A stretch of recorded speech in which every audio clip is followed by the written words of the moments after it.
Let's begin with why diets fail, in your opinion.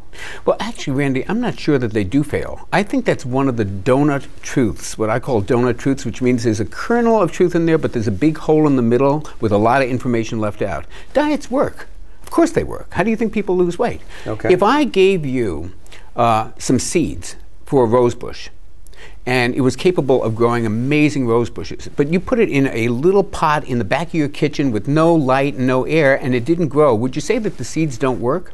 They work perfectly, but they have to be nurtured. Okay. A diet works when your expectations are in line with what you're trying to accomplish, and when you have done the preliminary work on yourself to prepare for the kind of change that's going to take place. Most people approach diets as like, hey, I want this weight loss by Friday, and when I don't get it, it doesn't work and I'm disappointed. It's the timeline that doesn't work. It's the expectation and the emotional preparedness that has to take place in order for a diet to really work in the true sense of a diet, which is a change in life, a manner of living. That works just fine. So where do you stand? I mean, is your program low carb? Is it low fat? Exercise more and eat less? You know, is it calories? What is it? Well, you know, I wrote the book on low carb. I wrote the book, Living the Low Carb Life, and it was an examination of all the low carb diets, and I still think that's a very good strategy. But in writing the book, The 150 Healthiest Foods on Earth, I came to the belief, which I hold today, that what you eat, the quality of what you eat, probably counts a lot more than the percentage that comes from carbs or protein or fat or any of these other macronutrients. So what determines quality then to you?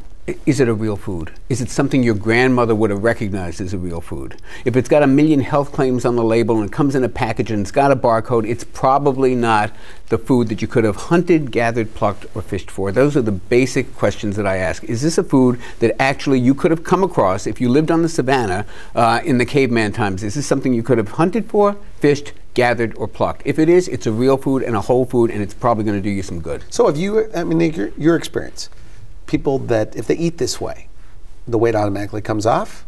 I mean, is that one of the side effects with eating that way? I think that we are overweight and undernourished in our society. We're eating tons and tons of food, and our bodies are craving the nutrients that are present in whole foods and not present in most of the things that we eat in our diet. So we wind up just eating more and more and more. We eat foods that produce their own cravings, that produce a cycle of blood sugar roller coasters, and we wind up craving the very nutrients that are actually in whole foods. I think when we eat whole foods and when we have a different relationship with food, the weight comes off. Now, you outline in your book that eating some of these foods, these processed foods, can actually drive cravings. Absolutely.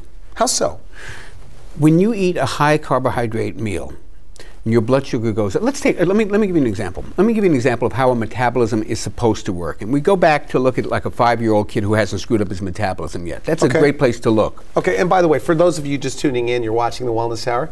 I'm Randy Alvarez. We're here with Jonny Bowden, and we're talking about why diets fail. Go ahead. So we're going to look at a 5-year-old kid to see what a metabolism is supposed to do. The 5-year-old kid comes home from school and eats an apple. His blood sugar goes up a little bit, as it's supposed to do, and then he goes out and he plays. Well, when your blood sugar goes up a little, the hormone called insulin gets secreted by the pancreas, and the job of insulin is to bring that sugar back down and to escort it into the muscle cells, which is great because this kid's going to go out and he's going to play and he's going to do all the things that kids used to do before every little play date was micromanaged. He's going to run around and bike on the trails and do the things that require his muscles to have some of that sugar that's just been elevated by the apple.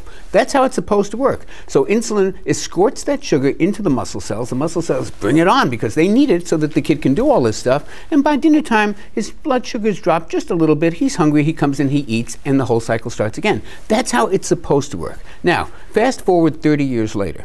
You wake up overstressed, hungry, tired.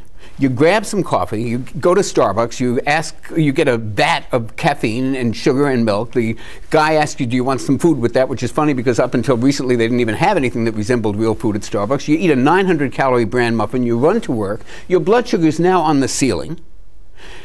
Insulin gets secreted into the system, but this time it's like the pancreas is going, dude, we got a lot of sugar to get rid of. Let's really secrete some insulin. So now you've got this high insulin, and it's taking the sugar into the muscle cells, but the muscle cells are going, we don't need any of this stuff. This guy's going to sit at the computer all day and move around, and then when he gets home, he's going to use the remote. We don't need any sugar. Take it somewhere else. So they take it to the fat cells.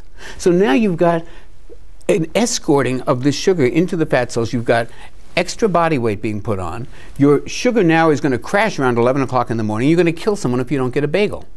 Your sugar has gone on a blood sugar roller coaster, and every time that high level of blood sugar and insulin which follows it brings it back down to the pits, you've got cravings.